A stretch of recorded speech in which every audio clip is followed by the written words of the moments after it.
explain a little bit about how our mind naturally learns and how that fits into this brain sprouts memory system.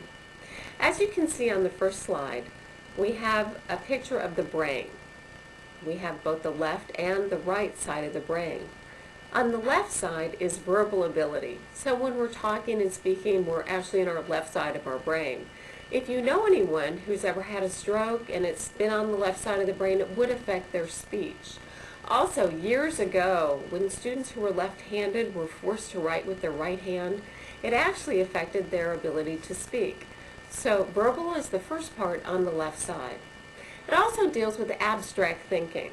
So if you think of a Picasso painting or a cumulus cloud, that's abstract. But it's also the part of our brain that's inventive, that just comes up with ideas. And also as a third part on the left side of the brain is having to do with time. So when you wake up and you think, oh gosh, it's such a great day, I'd love to stay in bed. And you think, oh no, I have to get to work, I have to get to school, I have to get the kids off, I've got a meeting. That's the part of your brain that says, come on, let's get going.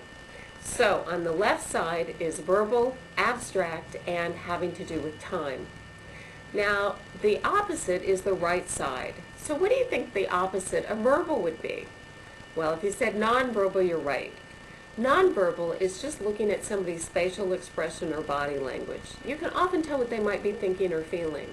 Like see people dragging into work on a Monday morning, right? They're like, I just wish the vacation was still, the weekend was still left. They're kind of tired or hunched over, or you just got good news and somebody's really excited, right? Okay, I'm an actress too, so I'm gonna do an emotion and you guess what I might be feeling, okay?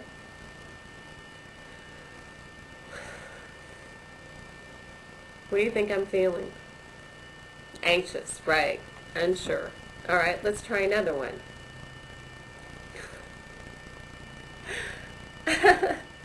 Great, surprised. It's my birthday. Okay, so again, just by looking at someone's facial expression or body language, you can often tell what someone might be thinking or feeling. Now, what do you think the opposite of abstract would be? Concrete. Anything concrete, like this table's concrete, a tree, a sofa, anything that you can see, taste, touch, hear, or smell. You can also use the word tangible. Now, if I ask you, can you make a word that sounds like tangible but already is a picture? What about a tangerine? Tangerine's a fruit that we have. It's orange. You can smell it. If you squished it a little, you can hear it. You can taste it. You can definitely touch it, and you can see it. So later in this program, we're going to be learning a method called the sounds like, and that's when you take a word that sounds like the original word that you're memorizing, but it's already a tangible picture. Good. Now we're going to go to the third part on the right side of the brain, and that is really, for lack of a better term, we'll call it no time, or timelessness. And that's when you're engaged in doing something you enjoy so much, you just completely forget what time it is. Have you ever had that happen? Maybe you're working on the computer and you think it's 5 minutes and it's been 3 hours, or listening to music, or dining with friends and you're having such a great conversation, you turn around and everybody else in the place is left and they're ready to close. So that's when you're engaged in doing something so much you just completely forget what time it is. So on the right side of the brain, we have nonverbal, tangible or concrete, and no time or timelessness. Now, you'll see the next slide coming up, and you see the written word boat and a picture of a boat. What do you think's easier for people to remember, a picture or a written word? Well, most people do say picture. And let's look at the ingredients in a picture. As you see, the boat is colorful, right? There's some orange in it. It's on the water. And as everyone always said, a picture is worth 1,000 words. Now, the other thing is we all have a different way of learning. Some of us, and you can tell by how people talk, they'll say, yeah, I really hear what you mean. Or, that doesn't feel right to me. Or, do you see what I'm saying? That gives you an indication that somebody's either a visual learner, a kinesthetic learner, or an auditory learner. So imagine for a moment that you're on a boat. What are things you would feel on the boat?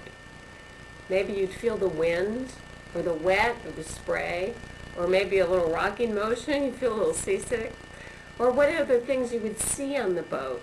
Maybe the mast, the other boats, the sky, maybe some seagulls. And what are things you would hear on the boat? Maybe you would hear the creaking, or the fish jumping, or the waves. So no matter what your way of learning is, when something's a picture, you can actually access it and take it in your way of learning. Now, people were interviewed and they said, what makes it easiest to be able to recall information? And they found that if there's something visual, something unusual, and something in motion, when you have those three, as we have on the slide, visual, in motion, and unusual, it makes for an outstanding recall. Now, I know that this is going to people in different countries, but I think the Disney cartoon Fantasia is something that everyone can relate to. Do you remember the scene of The Sorcerer's Apprentice where Mickey Mouse puts on the sorcerer's hat and the coat, and he gets into the big book and he casts a spell, and it gets out of control, and all of a sudden you see these brooms carrying pails of water to music from Night on Bald Mountain.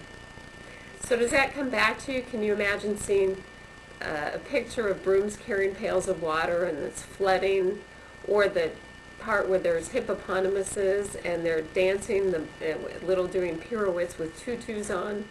Well, these are definitely unusual pictures, but maybe it's been 10, 20, 30, 40 years since you've seen the original, and I bet the picture came into your mind. Well, that's exactly what we're going to be learning.